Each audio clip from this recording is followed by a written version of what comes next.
Hello everyone, আসসালামু আলাইকুম। Wonderful ডায়েরিজে আপনাদেরকে স্বাগত। আজকে আমি আপনাদেরকে দেখাবো কিভাবে খুব সহজে খুবই অল্প সময়ে আপনারা শর্টকাটে বাসায় হালিম তৈরি করে নিতে পারেন। আশা করি আপনাদের ভালো লাগবে।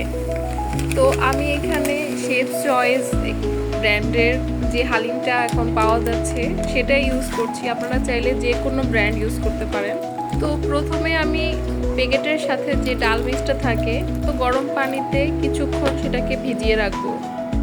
ডাল মিক্সটা একটা বাটিতে ঢেলেও এর মধ্যে অল্প অল্প গরম পানি দিতে হবে আর নাড়তে থাকতে হবে। একসাথে বেশি পানি দেওয়া যাবে না, এতে করে দলা পাকিয়ে যাবে আর দেখা যাবে আপনার ডালগুলো পানির সাথে মিশতে অনেক সময় লেগে যাবে।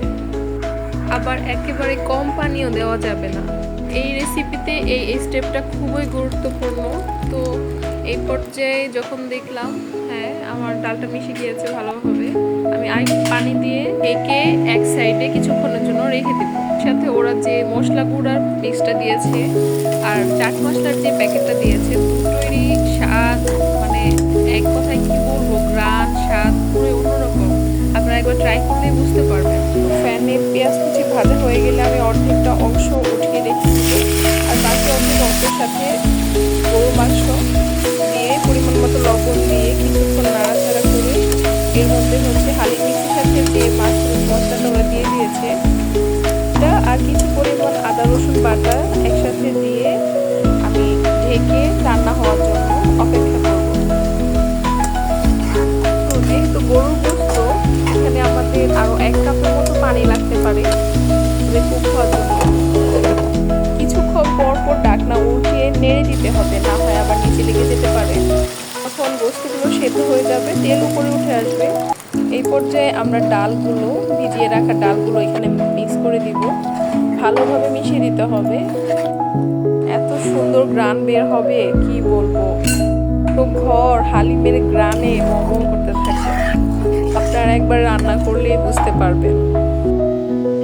তো এই পর্যায়ে ডালগুলো ভালোভাবে মেশানো হয়ে গেলে আমি আরও কিছু গরম পানি এর সাথে অ্যাড করে দেব। ওগুলো সেদ্ধ হওয়া পর্যন্ত কিছুক্ষণ পর পর নেড়ে দিতে হবে, না হয় কিন্তু ডালগুলো নিচে দলা পাকিয়ে যাবে, পুড়ে যাওয়ার চান্স থাকে। এই পর্যায়ে পরিমাণ মতো লবণ অ্যাড করে দিব এবং বারবার নেড়ে চেড়ে দিতে হবে। আমি রোজায় রান্না করেছি ইফতারির জন্য, আপনারা চাইলে যে কোনো সময়টা রান্না করতে পারেন। দিদি আপ্যায়নে বা ঈদে কিংবা বিকেলের নাস্তায় ও ইভেন্টে আপনারা এটা রান্না করে খেতে পারেন, খুব ভালো লাগবে। হালিম রেডি। এখন পেঁয়াজ বেরেস্তা দিয়ে কাঁচামরিচ, ধনিয়া পাতা, কাঁচা আদা যার যার রুচি মতো পছন্দ মতো উপরে ছিটিয়ে দিবেন এবং হালিমের সাথে যে চাট মশলাটা দিয়েছে ওটাও ছড়িয়ে দিয়ে আপনারা এটা ভালোভাবে মিশিয়ে লেবুর রস অথবা তেঁতুলের টক দিয়ে খেতে পারেন। অন্তত একবার ট্রাই করে দেখবেন, বারবার খেতে মন চাইবে। রেসিপিটি ভালো লাগলে ফ্রেন্ডস এবং ফ্যামিলির সাথে শেয়ার করতে ভুলবেন না।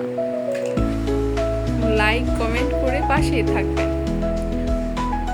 এতক্ষণ সাথে থাকার জন্য অসংখ্য ধন্যবাদ এবং পরবর্তী ভিডিও দেখার জন্য আমন্ত্রণ রইল। এমন ইজি রেসিপি দেখতে চ্যানেলের সাথেই থাকুন। আসসালামু আলাইকুম।